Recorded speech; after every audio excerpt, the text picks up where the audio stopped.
श्रीमद् राजचंद्र द्वारा रचित आत्मसिद्धि शास्त्र में कल चर्चा चल रही थी। सदगुरु ना उपदेश वर्ण समझाय न जिन रूप, समझा वर्ण उपकार शो समझे जिन स्वरूप।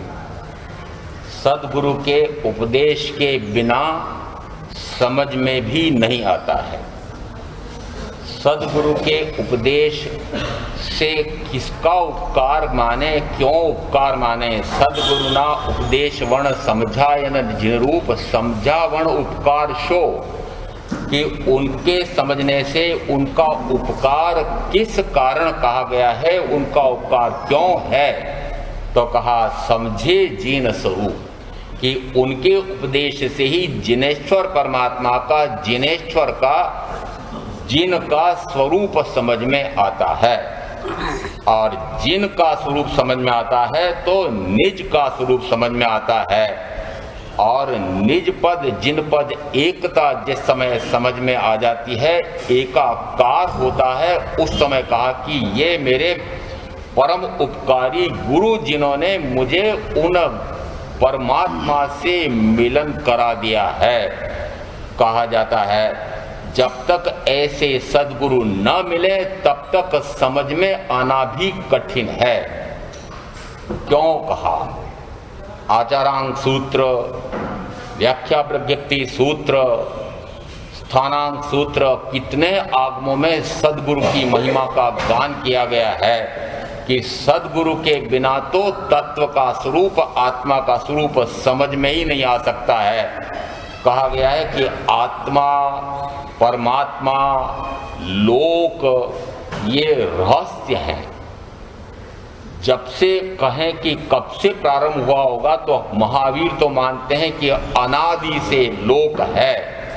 जब से मनुष्य ने विचार करना प्रारंभ किया होगा, सब ने ऐसा विचार किया कि आखिर है क्या। गुत्थी समझ में नहीं आती है, यह अंदर में ऐसा गुह्य है जो समझ में नहीं आता है, रहस्य समझ में नहीं आता है। इस प्रकार का रहस्य ये आपके बेटे पोते भी जानना चाहते हैं। छोटी छोटी अवस्था में होते हैं तब भी वे पूछते हैं मम्मी मैं कहां से आया, ये आकाश में इतने तारे क्यों हैं, ये दिन रात क्यों होते हैं, ये निरंतर ऐसा क्यों होता है, ये मैं तो मनुष्य हूं और ये पशु पक्षी क्यों हैं। ऐसे कितने ही प्रश्न वो धड़ाधड़ एक बार चाहे अनेक बार करके पूछता रहता है। और उस समय माएँ कहो कि दादियाँ कहो झिड़क देती हैं, अपने विद्यालय का कार्य कर, निरर्थक की बातें करने लगा, अभी तेरी समझ में नहीं आएगा। यूं क्यों नहीं कहते हो बेटा इस रहस्य को मैंने अभी तक नहीं समझा है, अभी तेरे समझ में नहीं आएगा। जैसे इन्होंने तो उस रहस्य को समझ करके प्रकट कर लिया है, ये तो परम ज्ञानी हो गया, अभी तेरे समझ में नहीं आएगा। कैसे समझ लिया आपने कि उसके समझ में नहीं आएगा। गर्भ से समझ की शक्ति प्रारंभ होती है। और पहले जिस समय हम अभिमन्यु की कथा सुनते थे, नाटक देखते थे, तो हमें मात्र अविश्वास लगता था कि मात्र कथा है, ऐसा थोड़ा ही संभव है। परंतु व्याख्या प्रज्ञप्ति सूत्र में आया, जिस समय माँ के गर्भ में कोई बच्चा आता है, उस समय माँ जैसा विचार करती है वैसा बच्चा भी विचार करता है। यदि वह प्रसन्न रहती है तो वह भी प्रसन्न रहता है, वह रुष्ट, नाराज, अवसाद, घृणा आदि में चली जाती है तो वह भी उसी प्रकार से दुखी होता है। माँ यदि खड़ी होती है तो वह भी खड़ा होता है, वह बैठती है तो वह भी बैठता है, माँ लेटती है, करवट बदलती है तो वह भी करवट बदलता है। और माओं को या स्त्रियों के नाम एक कलंक मैंने सुना हुआ है, अब है कि नहीं पता नहीं, अब तो इन्होंने स्वयं अपने पुरुषार्थ से मिटा दिया। कहते हैं इनकी बुद्धि चोटी में रहती है, ना बुद्धि है ही नहीं, ऐसा आपने मान रखा है। परंतु ये जो पुरुष अपने पुरुषाकार पराक्रम को मान करके अपने आप को बड़ा ज्येष्ठ मानते हैं, व्याख्या प्रज्ञप्ति सूत्र कहता है कि कौन से अंग शरीर के किससे प्राप्त होते हैं, माँ से प्राप्त होते हैं कि पिता से प्राप्त होते हैं, उसमें शरीर विज्ञान के अनुसार एक भेषज शब्द आपने कभी सुना हो, जिसमें हमें विचार करने की शरीर विज्ञान की अपेक्षा से शक्ति सारी संग्रहित है। 7 खरब कोशिकाएं ऐसी उसमें है। वह भेषज किससे प्राप्त होता है? तो कहा माँ से। किससे? माँ से। क्या अर्थ निकला इसका? कि जिस समय वह पहले समय गर्भ में आता है, वहां से उसके अंग रचना नहीं, उसके सारे विचार संस्कार सारे के सारे वहां से प्रारंभ होते हैं। और एक लेख मैंने गाजियाबाद में बैठ करके लिखा था कि माता पिता चाहे तो अपने बच्चों को जैसा बनाना चाहे, यदि पशु बनाना चाहे तो पशु, राक्षस बनाना चाहे तो राक्षस, मनुष्य बनाना चाहे तो मनुष्य, यदि देवी गुणों वाला बनाना चाहे तो देवी गुण वाला, और परमात्मा बनाना चाहे तो परमात्मा बना सकती है। आप क्या बनाना चाहते हैं तो मुझे पता है, आप पशुवत जीवन की शिक्षा दे रहे हैं, संस्कार दे रहे हैं, उसी में झोंक रहे हैं। यदि गर्भ से बच्चा प्रारंभ करता है शिक्षा, तो आप जो कहते हैं कि अभी वह क्या समझता है, वह पहले दिन से समझना प्रारंभ करता है, पहले समय से समझना प्रारंभ करता है। समझने की शक्ति शरीर की होती है क्या? आत्मा की है। तो वह आत्मा कब है? तो कहा गर्भ में आने से पहले समय में वह आत्मा है, और माता पिता के वीर रज से वह अपना शरीर का निर्माण पहले समय में वह शरीर पर्याप्ति और शेष अंतर्मूर्त में शेष 5 पर्याप्तियां पूरी कर लेता है। जिस समय वह ऐसी उत्कंठा, जिज्ञासा, मुमुक्षुता लेकर के आपके पास आता है, मुझे ये रहस्य समझाओ, वह समझना चाहता है। आपने समझाने की अपेक्षा झिड़की देकर के उसके अंदर की जो तीव्र जिज्ञासा वृत्ति थी कि मैं भी इस अगम अगोचर को समझना चाहता हूं कि मैं कहां से आया, मैं हूं कौन, यह वह समझना चाहता है। परंतु आप कैसे समझें? क्योंकि आप कहते हैं कि बहुत सारे जीव ऐसे हैं कि जो यह नहीं जानते हैं कि मैं पूर्व से, कि पश्चिम से, कि उत्तर से, कि दक्षिण से, कि ऊर्ध्व से, कि अधो से, कि दिशा से, कि विदिशा से, कहाँ से आया हूँ, कहाँ जाऊँगा, यह मुझे ही पता नहीं है। यदि मुझे पता नहीं है तो फिर आप अपने उस शिशु को कैसे बताएंगे? वह भी जानना चाहता है। तो कहते हैं मनुष्य का स्वभाव है कि वह जानना चाहता है कि वह अंततः है कौन। ये इस प्रकार से आकाश में तारे कहाँ से आते हैं? रात में ही तारे दिखते हैं, सूर्य दिन में ही दिखता है, चंद्रमा रात में दिखता है। ये आखिर रहस्य क्या है? ये ऐसा रहस्य वह जानना चाहता है। मैं वस्तुतः ऐसा मनुष्य क्यों बना हूं? दूसरे ये तिर्यंच 2 गतियां उसको सामने दिखाई दे रही है, ये तिर्यंच क्यों बने हैं? मेरी बुद्धि तो ऐसी विशिष्ट है या ऐसी निकृष्ट है, और मेरी बहन की या मेरे सहपाठी की ऐसी विशिष्ट या ऐसी निकृष्ट क्यों है, वह जानना चाहता है। परंतु आप उसको समझाने का प्रयास ही नहीं करते हैं। इसलिए कहते हैं कि यह समझना तो चाहता है, मनुष्य समझना चाहता है। क्या समझना चाहता है? निश्चित रूप से वह स्वयं को ही समझना चाहता है, और स्वयं को समझने की जो जिज्ञासा होती है, वह जिज्ञासा जिस समय तीव्र होती है, उस समय सदगुरु के पास यदि जाए तो सदगुरु उसको जो बोध देते हैं, वह जिनेश्वर परमात्मा जिन कैसे होते हैं, जिन और जिनेश्वर में थोड़ा सा अंतर करते हैं। जिन यानी जिन्होंने जीत लिया है सर्व राग द्वेषादि को, जिन्होंने जीत लिया है कर्म शत्रुओं को, परंतु जिन में भी जो इंद्र हैं वे तीर्थंकर कहलाते हैं। तो यहाँ ये जिन कैसे हैं, इनके कौन से गुण हैं, ऐसा कौन समझाता है? तो कि सदगुरु के उपदेश के बिना यह समझ में नहीं आ सकता है। यदि आप आगम में पढ़ेंगे तो आगम में शब्द तो मिल जाएंगे कि ये ज्ञाता भाव दृष्टा भाव में रहते हैं, ये अनंत ज्ञान, अनंत दर्शन, अनंत सुख, अनंत वीर्य के धनी होते हैं, ये सर्व कषायों के विजेता होते हैं, ये जितेंद्रिय होते हैं, जित मोह होते हैं। ये सर्व कर्मों से परे, घाती कर्मों से परे, ये जिन और सर्व कर्मों से परे ये सिद्ध परमात्मा होते हैं, ऐसा शास्त्रों में शब्द रूप वर्णन मिलेगा। परंतु जिस समय आचारांग सूत्र के प्रथम स्कंद में दूसरे ही अध्ययन में पांचवें अध्ययन के छठे उद्देश्यक में वर्णन मिलता है कि यदि सिद्ध परमात्मा का स्वरूप साक्षात तीर्थंकर परमात्मा भी यदि वर्णन करना चाहें तो वर्णन नहीं कर सकते हैं।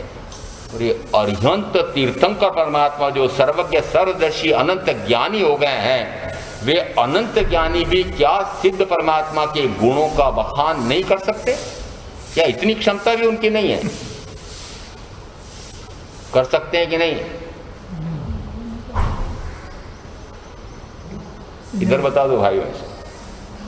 वर्णन करना कौन सा मुश्किल है? वे तो अनंत ज्ञानी है ना, स्वयं अरिहंत परमात्मा तीर्थंकर परमात्मा। तो वर्णन क्यों नहीं कर सकते हैं? कि वर्णन कैसे करेंगे? कि वर्णन जीव से करेंगे, शब्द रूप करेंगे, और शब्द या जीव की शक्ति सीमित है, और उस सीमित से उस असीमित का बखान करना हो सकता है? वे उनके गुणों को जानते हैं, उन गुणों का स्वयं अनुभव करते हैं, परंतु वह अनुभव शब्दातीत है। और इसीलिए उस सूत्र में कहा गया है कि ऐसे गति आगति के कारणों का ज्ञान करके जो गति आगति से पूर्णतः परे हो गए हैं, ऐसे जो सिद्ध परमात्मा हैं, उनके स्वरूप को समझने के लिए, समझाने के लिए जितने स्वर हैं वे सारे वापस लौट जाते हैं। स्वर वापस लौट जाते। स्वर व्यंजन याद है कि भूल गए? याद है। जितने स्वर उसके लिए, जितने व्यंजन, जो शब्द काम लेना चाहते हैं तो कहते हैं शब्दातीत हैं, शब्दों से उनका वर्णन नहीं किया जा सकता है। और इसीलिए कहा यह आत्मा कहो कि परमात्मा कहो, यह अगम है, अगोचर है। अगम यानी इनका गम, इनका रहस्य, इनका मर्म यह समझना कठिन है। दूसरा कहा अगोचर यानी इसको देखना यह कठिन है। आप जानना चाहते हैं इनको, आप देखना चाहते हैं इनको शास्त्रों के माध्यम से, अनुभव करना चाहते हैं शब्द से। शब्द से ये अनुभव में आएंगे? लेकिन नहीं। जिसने इनका साक्षात अनुभव किया है, किसका? कि स्वयं शुद्ध आत्मा का, जिन्होंने साक्षात्कार करके स्वयं शुद्ध स्वरूप प्रकट कर लिया है, वे फिर भी उसका कुछ शब्दों में अभिव्यक्ति भी दे सकते हैं। और उन शब्दों की अभिव्यक्ति से हम उनमें रहे हुए भावों को समझ सकते हैं। तो यहाँ सद्गुरु कैसे होते हैं? कि सद्गुरु ने भी उनके स्वरूप को समझा है, उस स्वरूप की प्रतीति, श्रद्धा, रुचि हुई है, और उसके बाद में उन्होंने उस स्वरूप का स्वयं साक्षात अनुभव किया है। जिस समय अनुभव किए हुए के हृदय से, अंतर से, अंतःस्थल से, आत्मा से उद्गार निकलते हैं, उस समय सुनने वाला मुमुक्षु उन भावों को ग्रहण करके और उस अगम, अगोचर, अव्यक्त, कई शब्द दिए हैं इसमें, अव्यक्त, व्यक्त करने योग्य नहीं है, क्योंकि भावों को, उस अमूर्त स्वरूप को, अवर्णमय, अगंधमय, अरसमय, अस्पर्शमय, ऐसे उस शुद्ध परमात्मा के स्वरूप को वर्णन करने के लिए शब्द से कैसे करेंगे? तो कहा मात्र अनुभव से जो भाव निकल रहे हैं, उन भावों को पकड़े बिना तो मुझे वह जिन का स्वरूप समझ में आ नहीं सकता। और भावों को तो ग्रहण करना नहीं चाहते, आप शब्द से ग्रहण करना चाहते हैं। और इसीलिए सावधान करते हैं सूत्रकार।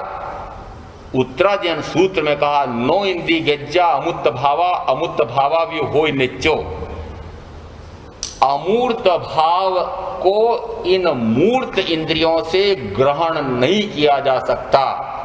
मूर्त यानी शब्द, वर्ण, गंध, रस, स्पर्श, ये कहलाते हैं मूर्त के गुण।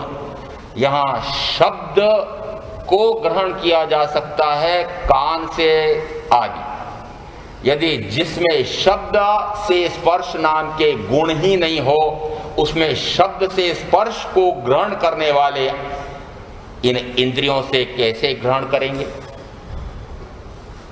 शब्द जिसका गुण है उसको आप कान से सुन करके अनुभव कर सकते हैं।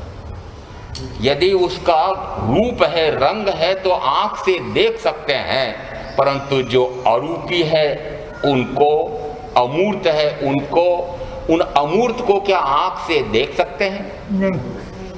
आप तो उसी से देखना चाहते हैं, और शरीर के माध्यम से ही तो साधना होती है। ये ऐसी मान्यता पक्की कर रखी है कि शरीर के बिना कैसे साधना होगी। शरीर तो उस साधना का माध्यम है। ये भ्रांति कब टूटेगी?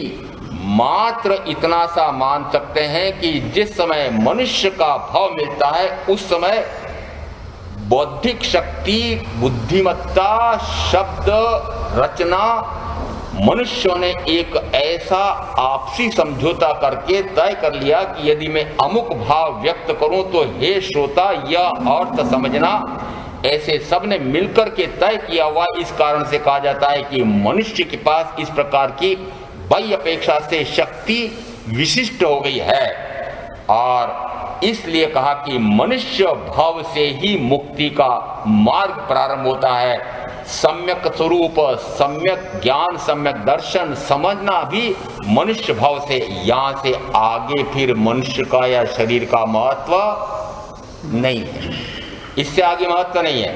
इससे आगे है ना, जिस समय आप कहते हैं कान से न सुने तो फिर जानेंगे कैसे?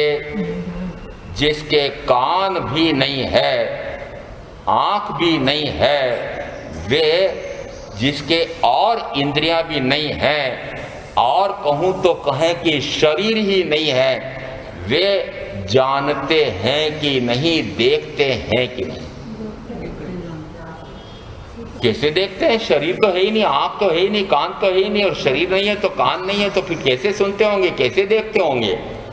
बिना शरीर के, बिना इंद्रियों के कैसे जान सकते हैं?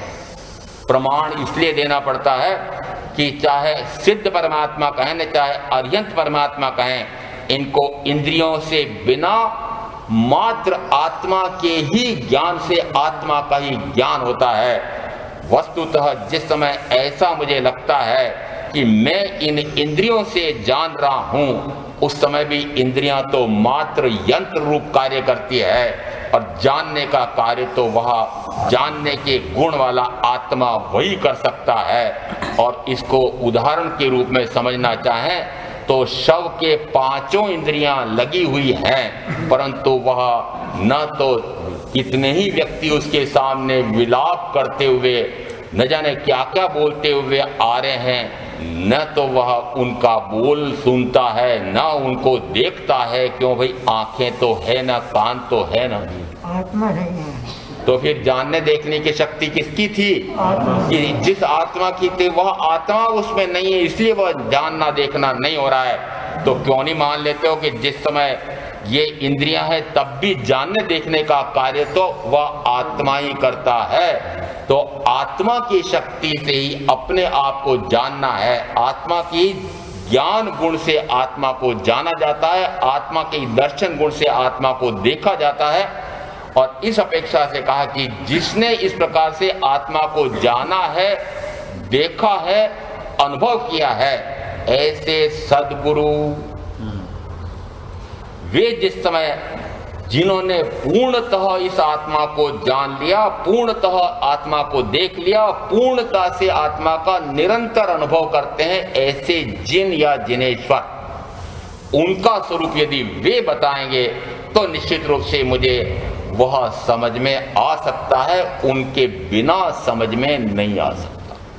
तो पहली पंक्ति में कहा कि जब तक सद्गुरु का उपदेश नहीं मिले, सद्गुरु की समझाइश नहीं मिले, तब तक मैं इन जिनेश्वर का स्वरूप नहीं समझ सकता, जिन का स्वरूप नहीं समझ सकता।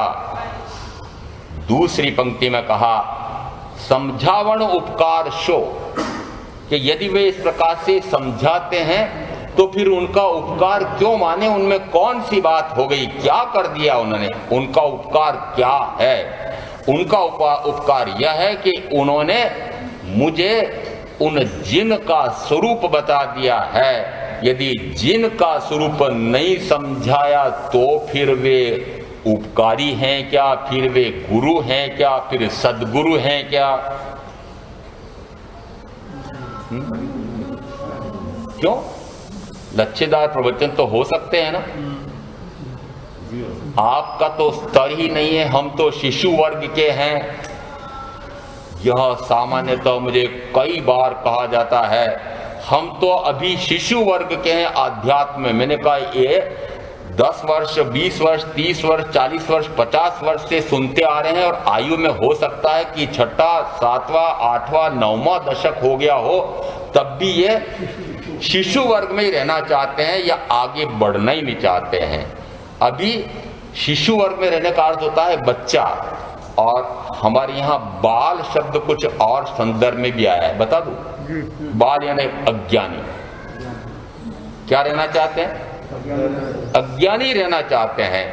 क्यों अज्ञानी रहना चाहते हैं? क्यों बाल रहना चाहते हैं? क्यों शिशु वर्ग में कहते हैं? निरंतर विकास होता है जिस समय हम सदगुरु से सत का स्वरूप समझते हैं, सतरूप आत्मा का स्वरूप समझते हैं, सतरूप परमात्मा का स्वरूप समझते हैं, उस समय वस्तुतः ऐसा अपूर्व आनंद का आस्वाद आता है।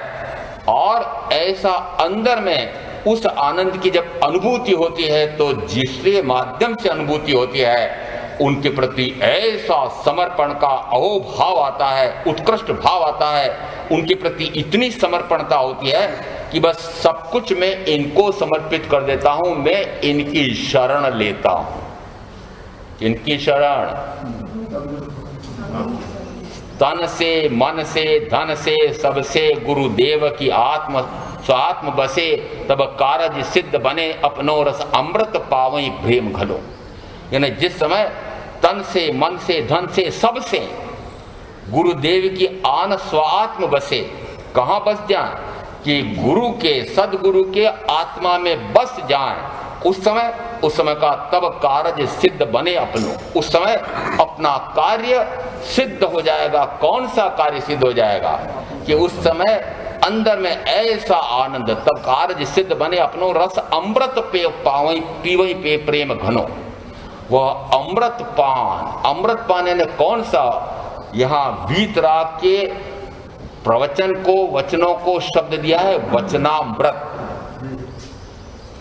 शब्द का भी कुछ विशेष अर्थ होता है। वचनामृत का क्या अर्थ है? कि उन वचनों रूपी अमृत का पान करने से अमृतत्व प्राप्त होता है। अमृतत्व किसका?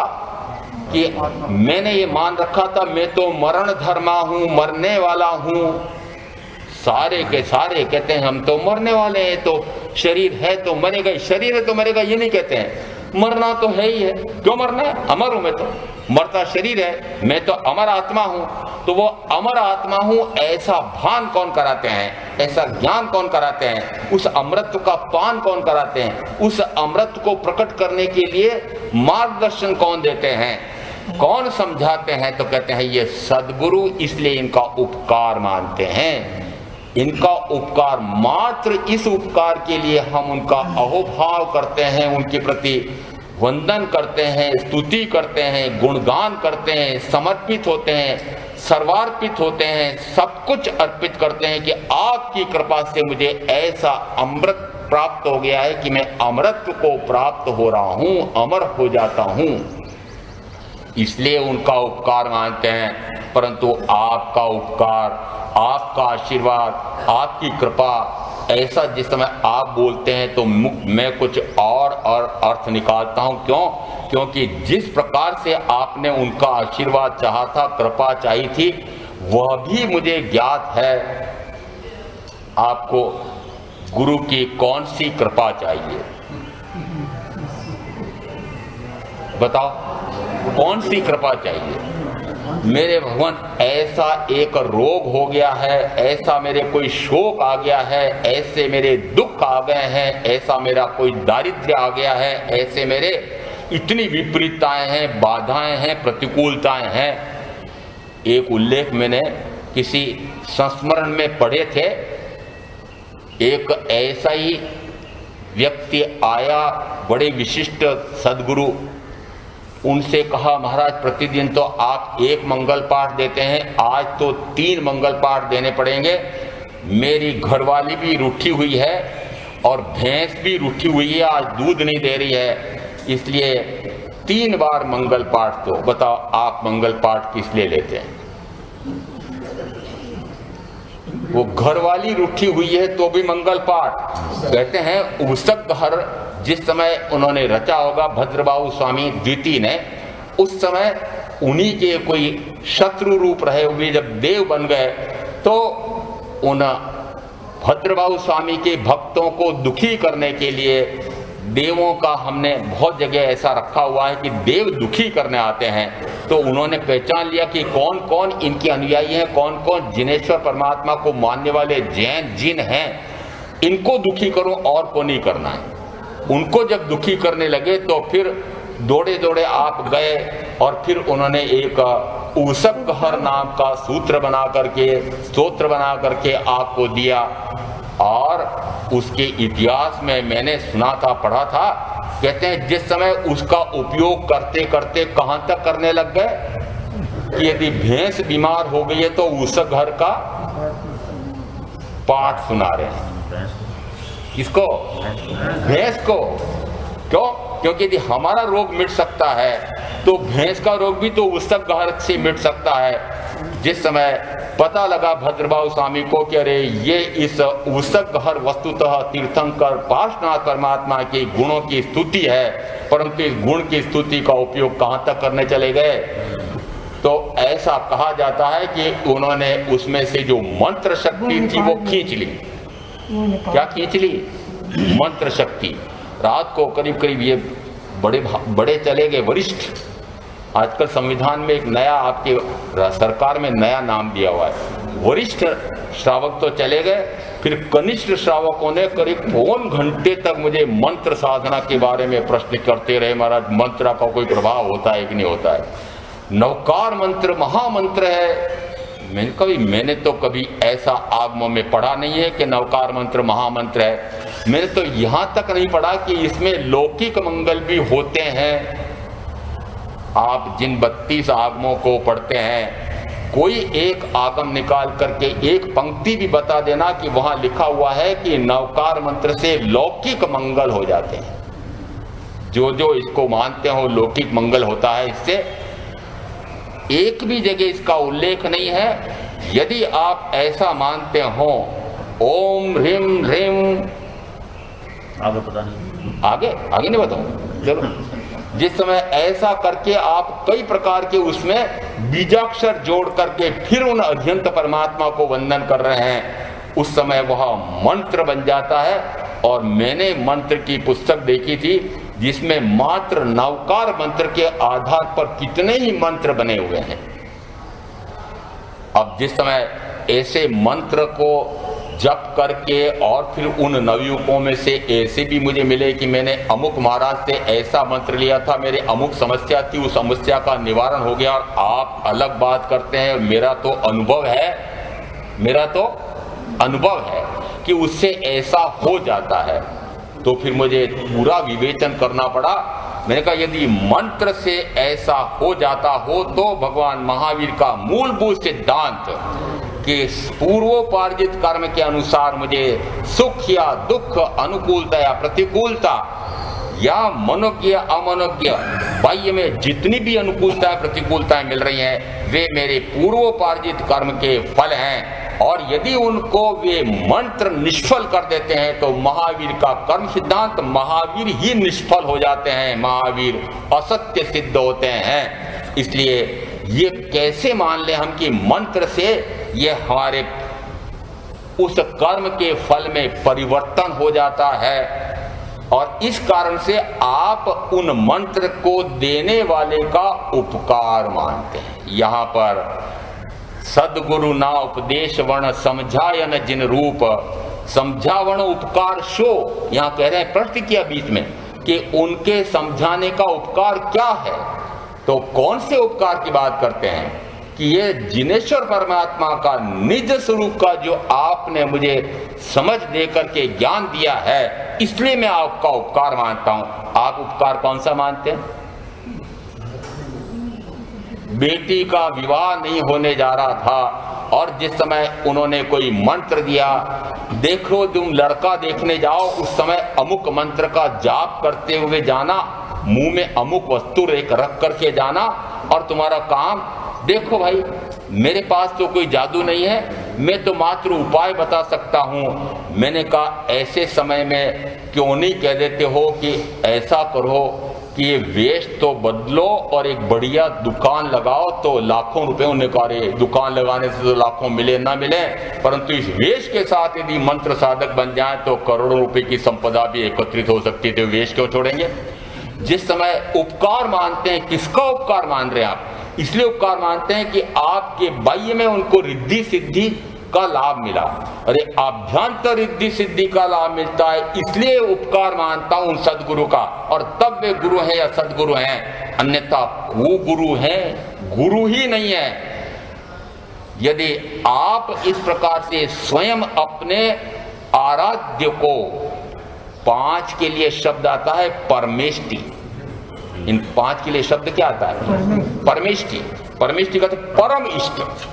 जो परम इष्ट है, यदि वे परम इष्ट पद पर से हिलते हैं, डिगते हैं, चलित होते हैं, गिरते हैं, पतित होते हैं, शब्द अलग अलग क्यों लेना? उस समय क्या आपका कर्तव्य नहीं होता है कि मैं इनको यदि गिरने देता हूं तो फिर मैं इनसे मोक्ष का मार्ग पूछूंगा, तो मोक्ष का मार्ग ये कैसे बताएंगे? ये तो मार्ग मुझे और प्रकार का बता रहे हैं। एक उदाहरण और दे देते हैं। जिस समय आप जाते हैं, जाकर के आपकी छोटी मोटी समस्या, दोनों कह रहा हूं, छोटी मोटी समस्या आपने उनको सुना दी, वे कुछ भी नहीं कहते हैं। सुनते हो कि नहीं सुनते ये मुझे पता नहीं, परंतु मैंने ऐसा भी देखा भी हुआ है, अंदर कक्ष में गए, ध्यान कक्ष में, और ध्यान कक्ष में जाकर के, स्वाध्याय कक्ष में जाकर, अंदर जाकर के वापस आए और वापस आकर के फिर उनको कहा कि ऐसा जाप जप लेना। देखो, प्रति अमुक वार को आंबिल करना, इतने दिन तक ब्रह्मचर्य पालना और नवकार मंत्र की अमुक पद की, अमुक तीर्थंकर की माला फेरना। जाप किसका करना? किसी मंत्र का जाप नहीं बताया, नवकार मंत्र का जाप बताया है। फिर साधना किसकी बताई है? कि आंबिल करना। क्या करना? आंबिल करना, ब्रह्मचर्य का पालन करना। आप में से कई मेरे पास वर्णन भी कर जाते हैं, महाराज साहब इसमें क्या बुराई की, उन्होंने तो अच्छा ही बताया ना, नवकार मंत्र का जाप बताया है, तप त्याग करने के लिए उन्होंने साधन बताया है। सही किया? सही किया क्या? यदि नवकार मंत्र यह 5 परमेष्टि किस अपेक्षा से हैं कि 2 तो परम शुद्ध आत्मा हैं, 3 उस परम शुद्ध दशा को प्रकट करने जा रहे हैं। अधिकांश में उन्होंने कषायों को क्रश कर दिया है, इंद्रिय विषयों को अधिकांश में जीत लिया है, उन्होंने राग द्वेष मोह को मंद से मंदतम कर दिया है, मात्र संजलन जितना सा बचा हुआ है। और 5 पापों को वे 3 कर्ण 3 युग से त्याग करके लेश मात्र भी उसमें कोई भी पाप करना नहीं चाहते हैं, और निरंतर वो जो संजलन नाम का मंद से मंदतम राग या कषाय क्रश करने के लिए वे निरंतर 5 महाव्रतों का निरतिचार पालन करते हैं, समितियों का सावधानी पूर्वक पालन करते हैं, मन वचन काया को बाह्य में अशुभ प्रवृत्ति से हटाकर शुभ प्रवृत्ति में लगा रहे हैं, और आत्मगुप्त होकर के ध्यानस्थ होने के लिए पुरुषार्थ कर रहे हैं, उस इतने से कषाय को भी क्रश करने के लिए। ये कैसे हैं कि ये 3 भी इस प्रकार के शुद्ध आत्मा हैं। यदि ये शुद्ध आत्मा है तो फिर ये शुद्ध आत्मा किसका बोध देंगे?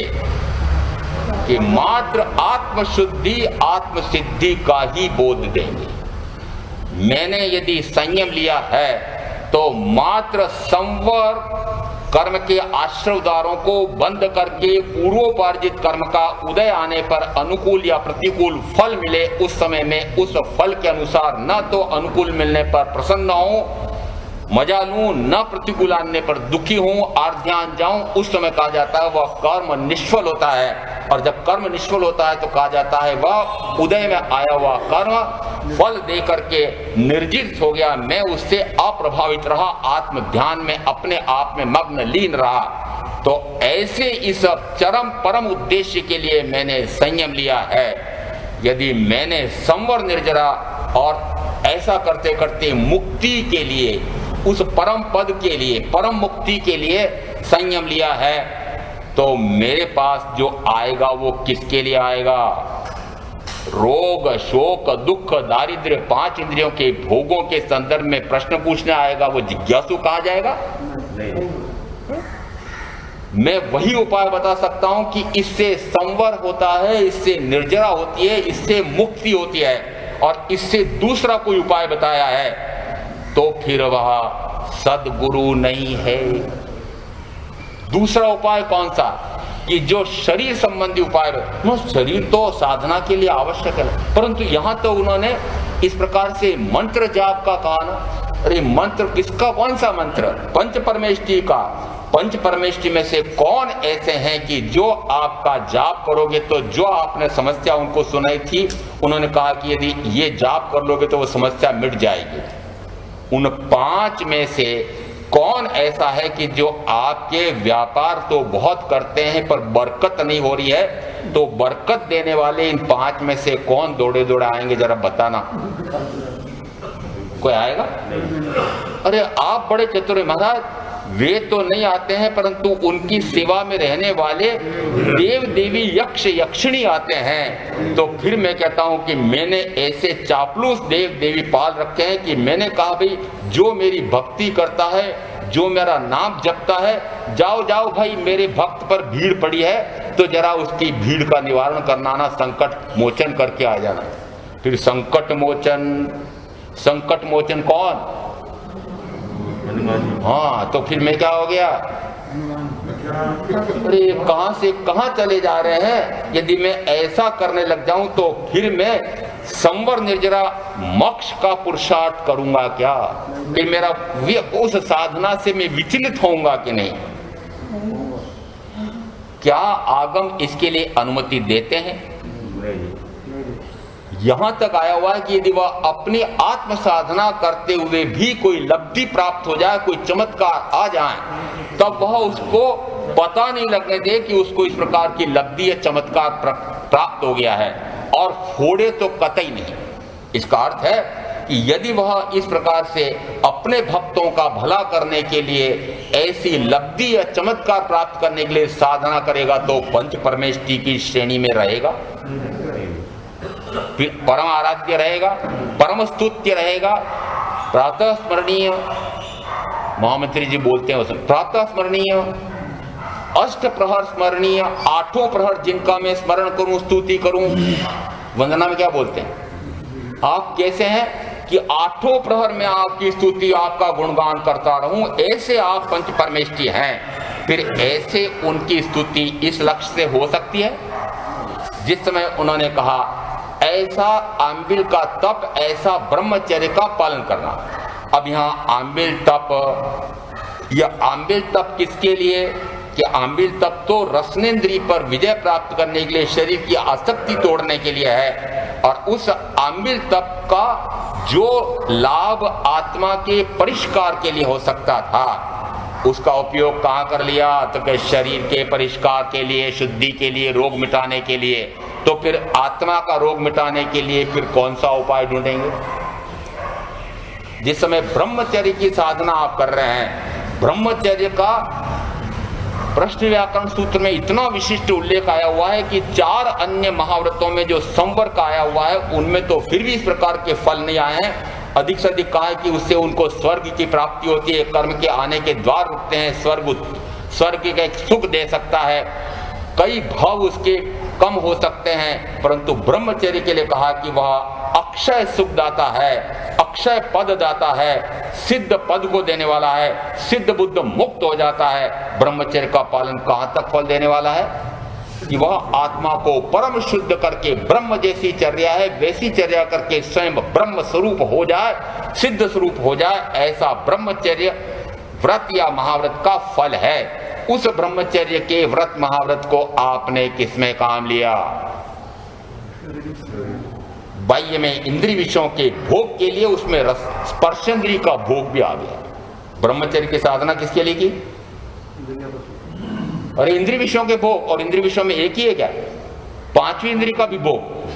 विवाह नहीं हो रहा है, विवाह नहीं हो रहा, बेटा नहीं हो रहा है। देखो प्रश्न ऐसा मत समझना कि मेरे पास नहीं आते हैं, मैं कोई नकली बात नहीं कर रहा हूं। मुझे भी आकर कहते हैं महाराज सब कुछ आनंद है, बस 10 वर्ष हो गए विवाह किए, बेटा नहीं हो रहा है, कोई आप मंत्र बता दो। मैंने कहा जिसने ब्रह्मचर्य का 3 करण 3 योग से महाव्रत ले रखा हो, अब वह बेटा कैसे हो इसका उपाय बताएगा, फिर ब्रह्मचर्य टिकेगा। इसलिए कहा इन सदगुरु का उपकार मैं क्यों मानता हूं कि ये सदगुरु मुझे मोक्ष का मार्ग प्रदर्शित करते हैं। सिद्ध हो जाऊं, बुद्ध हो जाऊं, मुक्त हो जाऊं, उसका मार्ग दिखाते हैं और स्वयं भी उसी मार्ग पर चलते हैं। और उनके सामने जो आता है मुमुक्षु, उस समय मात्र उसी मार्ग को दिखाने वाले। आत्मज्ञान किसे कहते हैं, आत्मदर्शन क्या होता है, आत्म समाधि कैसे कहते हैं, वह कैसे प्राप्त हो सकती है, मैंने उसको कैसे प्राप्त की है, आप कैसे प्राप्त कर सकते हैं। स्वयं ही मैं अनंत ज्ञान, अनंत दर्शन, अनंत सुख, अनंत वीर्य स्वरूपी हूं। और पहले ऐसा निश्चय करो कि मैं ऐसा हूं, और फिर जिन जिन कारणों से मैं भिन्न प्रकार से रागादि रूप हो रहा हूं, रागादि से पूर्णता परे शुद्ध वीतराग स्वभावी आत्मा का उस आत्मख्याति को अनुभव से समझो। तो यहाँ पहले वे प्रमाण देते हैं कि मेरा ऐसा अनुभव है, आत्मा अनुभव में आती है। ऐसा जिस समय प्रमाण देते हैं उस समय विश्वास होता है मुमुक्षु को कि नहीं, वस्तुतः मैं भी ऐसा ही शुद्ध आत्मा हूं। और शुद्ध आत्मा को शुद्ध आत्मा का अनुभव आ सकता है यदि उसको रागादि का अनुभव आता है, यदि किसी इंद्रिय विषय के भोग से उसको सुख का अनुभव आता है, दुख का भी अनुभव आता है। उत्तरायण सूत्र के 28वें अध्ययन में, मोक्ष मार्ग गति अध्ययन में, ज्ञान, दर्शन और सुख और दुख का वेदन करने वाला, अनुभव करने वाला, ऐसे 4 गुण आत्मा के दिए। तो सुख का अनुभव कौन करता है? तो आत्मा। दुख का अनुभव कौन करता है? तो आत्मा। इसका अर्थ है कि जिस समय किसी इंद्रिय विषय का अनुकूल साधन मिले तो सुख का अनुभव आत्मा करता है, यदि प्रतिकूल साधन मिले तो दुख का अनुभव आत्मा करता है। इसका अर्थ है ये तो सिद्ध हो गया कि अनुभव करने की शक्ति किसमें है? आत्मा में। वह अनुभव करने की शक्ति भी किसी और वस्तु के निमित्त से, माध्यम से हो रहा है। अब सदगुरु क्या समझाते हैं? आलंबन साधन जे त्यागे, पर परिणति भांगे रे, अक्षय दर्शन ज्ञान वैरागे, आनंद घन प्रभु जागे रे। आनंद घन जी ने, महामुनि बड़े विशिष्ट साधक, आध्यात्म ज्ञानी, उन्होंने कहा आलंबन साधन जे त्यागे। आलंबन मेरे साथ मन वचन काया का है, साधन मेरे साथ बाह्य में अनुकूल व्यक्ति, वस्तु, स्थिति या परिस्थिति है, और इन दोनों के संयोग से मैं अनुकूल मिलता है तब हर्षित होता हूं, प्रसन्न होता हूं, राग करता हूं, रति करता हूं, आसक्त होता हूं। यदि प्रतिकूल मिलते हैं तो इससे विपरीत द्वेष करता हूं, अरति करता हूं, शोकग्रस्त होता हूं और वितृष्णा को प्राप्त होता हूं। अब सदगुरु कहते हैं ये अनुकूल प्रतिकूल तो निरंतर पूर्वोपार्जित कर्म के अनुसार मिलेंगे ही, और यदि अनुकूल प्रतिकूल मिलते हैं तो ये तो अनुभव में आ रहा है कि यह अनुभव तो इन इंद्रियों का नहीं हो रहा है, इंद्रियां तो पुद्गल है, जड़ है, इनमें अनुभव करने की शक्ति नहीं है, अनुभव तो आत्मा ही करता है। यदि आत्मा का अनुभव नाम का गुण आपको सिद्ध कर रहा है कि यह गुण मेरा ही है, तो फिर उपदेश क्या दिया? आलंबन साधन जे त्यागे। मन वचन काया का आलंबन भी छोड़ो और बाह्य में साधन, व्यक्ति, वस्तु, स्थिति, परिस्थिति, इन साधनों को भी त्यागो, और उस समय स्वयं का अनुभव आता है। आलंबनों से नहीं आएगा, आलंबन पुद्गल है, साधन पुद्गल है तो वह अनुभव पौद्गलिक होगा, और मैं पौद्गलिक अनुभव नहीं, मैं तो आत्मिक सुख आनंद का अनुभव करना चाहता हूं, तो पुद्गल से परे होना पड़ेगा। ये सदगुरु का उपकार है कि ऐसा उन्होंने आत्मा का महिमामय वर्णन करके उपाय बताया कि अरे इनसे परे हो जाओ, अपने अंदर स्थित होकर के स्थिर हो जाओ, तो जो आनंद आएगा उसका कोई भी अलंकार से उपमा से कहा नहीं जा सकता वो कैसा आता है। इसके लिए मात्र शब्द में कहा वो अपूर्व आनंद है, अपूर्व आनंद, ऐसा आनंद की जो मुझे कभी नहीं आया है, ऐसा आनंद आता है। और जिस समय ऐसा आनंद आ जाता है उस समय लगता है कि ये अपूर्व पुरुष हैं, इनकी वाणी अपूर्व है, ये सद्गुरु हैं, और फिर उनके प्रति समर्पण का भाव आता है। फिर उनके अनुसार वह आप आत्म साधना में निरंतर आगे बढ़ता बढ़ता उस परम चरम आत्म सिद्धि को प्राप्त करता है। आत्मा की रिद्धि प्रकट हो जाती है, आत्मा की सिद्धि प्रकट हो जाती है। आत्मा की रिद्धि में यहाँ जो आप नवनिधि और ये जो बोलते हैं ना अष्ट सिद्धि, 8 सिद्ध परमात्मा के गुण, ये तो अष्ट सिद्धि, और नवनिधि के स्थान पर यहाँ अनंत ज्ञान, अनंत दर्शन, अनंत सुख, अनंत वीर्य, अनंत दान, अनंत लाभ, अनंत भोग, अनंत उपभोग और अनंत वीर्य, ये आत्मा के केवल ज्ञान होने पर 9 निधियां प्रकट होती है। आपको ये 9 निधियां चाहिए कि वो नवनिधि जो सिद्ध परमात्मा का सेवो सदा सिद्ध जयकार, तो नवनिधि वो चाहिए भंडार भर दे। क्या चाहिए? ये नवनिधि और अष्ट सिद्धि। अष्ट सिद्धि कौन सी? कि जिस समय सिद्ध होते हैं उस समय उनके 8 गुण प्रकट होते हैं। तो जिस समय ये 8 गुण खिल जाएं, जिस समय ये नवनिधि प्रकट हो जाए, वह चरम अवस्था, परम अवस्था, शुद्धतम अवस्था, तो ये सदगुरु कहते हैं कि वो शुद्धतम अवस्था का ज्ञान और भान करके अनुभव कराते हैं। किसका अनुभव कराया ना? ऐसे शुद्धतम जिन का अनुभव कराया, शुद्धतम जिन का अनुभव। सदगुरु ना उपदेश वर्ण समझायन जिन रूप, समझावण उपकार शो समझे जिन स्वरूप। समझे जिन स्वरूप के स्थान पर एक नया शब्द लगा दें, समझे निज स्वरूप। यदि जिन का स्वरूप समझ में आया है तो निज का स्वरूप समझ में आता है, निज का स्वरूप समझ में आ गया है तो जिन का स्वरूप समझ में आ गया है। सिद्ध में और मुझ में गुण अपेक्षा से लेश मात्र भी अंतर नहीं है। इसलिए यहाँ जिस समय उन परमात्मा को नमते नमते अपने आप को नमन हो जाए, उनका जाप जपते जपते उनकी स्तुति करते करते अपनी स्तुति हो जाए, जिस समय उनमें रमते रमते अपने में रमणता हो जाए, तो कहा जाता है जिन पद निज पद एकता भेदभाव ना पाए। दोनों में कोई भेदभाव नहीं है, परंतु यहाँ ये बिना नयन की बात पामे नहीं, बिना नयन की बात। यहाँ कौन सी बात है कि यह बात बिना नयन की है और बिना नयन के प्राप्त नहीं हो सकती। कौन से बिना नयन की? यहाँ शब्द है बिना नयन की, अर्थ है ना आंखों से यह बात समझ में नहीं आती है, और जिनकी ज्ञान नेत्र जिनके खुल गए हैं उन्हीं से यह बात समझ में आ सकती है। इसलिए ज्ञान नेत्र खुले हों तो सदगुरु, ज्ञान नेत्र खुले हों तो सदगुरु।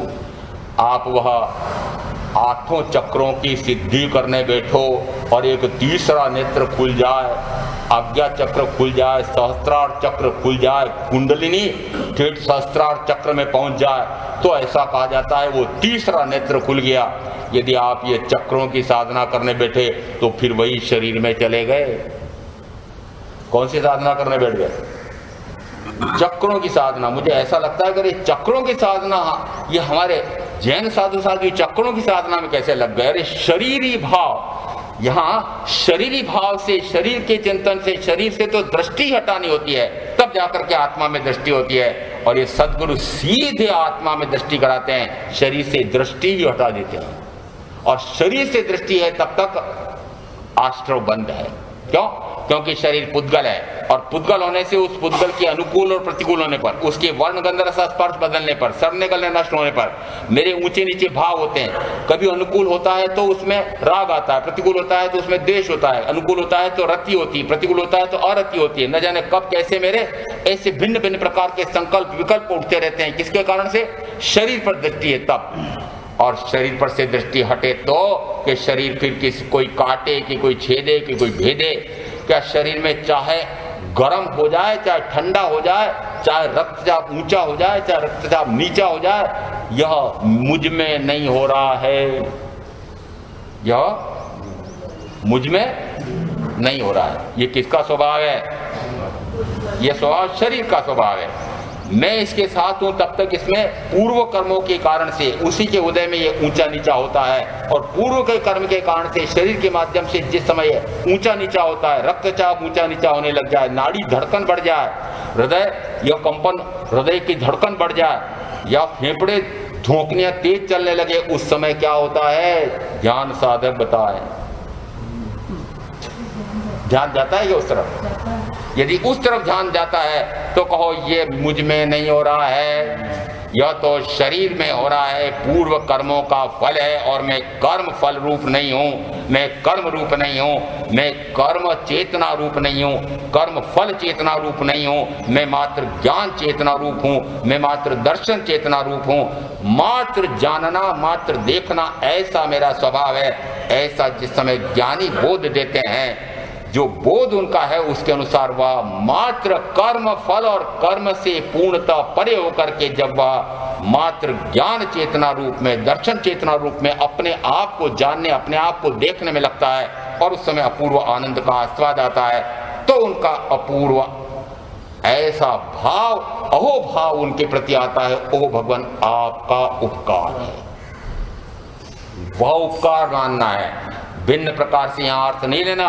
आपका आशीर्वाद है, मैंने बहुत सुना हुआ है, महाराज आपका आशीर्वाद हो फिर उसमें क्या कमी।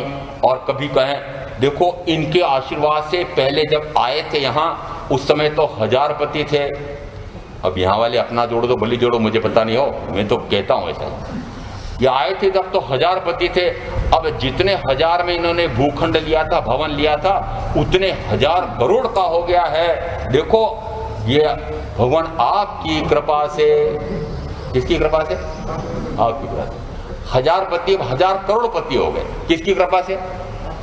आपकी कृपा से। यहाँ ये सूत्रकार इस कृपा की बात कर रहे हैं, इस उपकार की बात कर रहे हैं? नहीं, आपने जो परम उपकार किया, परम उपकार, वो परम आत्मा की सिद्धि, परम आत्मा की रिद्धि प्रकट हो जाए तो फिर उन अपने सदगुरु का हम उपकार मानते हैं। उस उपकार का कोई बदला नहीं चुकाया जा सकता है। मात्र उपकारी के प्रति मेरा विनय भाव निरंतर रहे। ओहो, जो कुछ मुझे प्राप्त हुआ है वह आपके उपकार से हुआ है, आपके आशीर्वाद से हुआ है, अन्यथा तो मुझ में वह कहाँ था।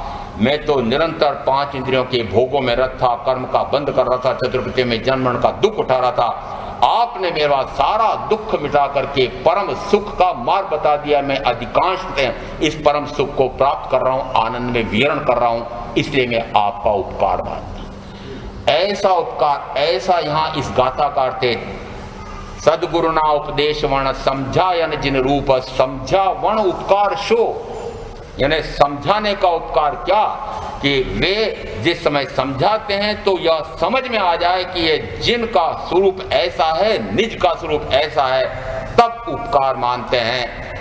मुझे यदि समझ में नहीं आया तो फिर ये मत समझना कि सदगुरु में कमी है, मुझ में कमी है।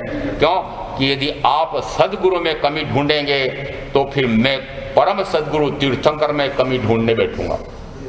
क्यों? उनके भी समूह शरण में न जाने हजारों नहीं लाखों आए और कितने ही बिना समझ के चले गए, तो क्या उन सदगुरु परम सदगुरु तीर्थंकर में कमी थी?